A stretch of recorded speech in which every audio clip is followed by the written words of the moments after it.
The tankless water heater market in North America is largely led by Rinnai and Navien, two brands that take very different paths to the top. Rinnai has built its reputation on long-term reliability and a strong service network, holding the largest share of the market. Navien, on the other hand, has grown quickly by focusing on advanced technology and competitive pricing. Their engineering approaches also differ.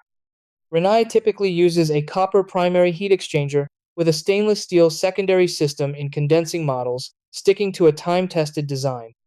Navien uses dual stainless steel heat exchangers and often includes a built-in buffer tank to reduce the cold water sandwich effect, delivering more stable temperatures.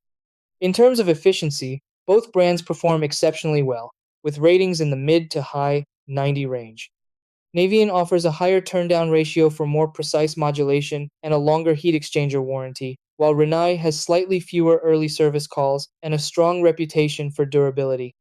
Installation costs are similar, with Navien often slightly lower. Ultimately, your decision comes down to whether you value proven dependability or cutting edge features and extended warranty coverage.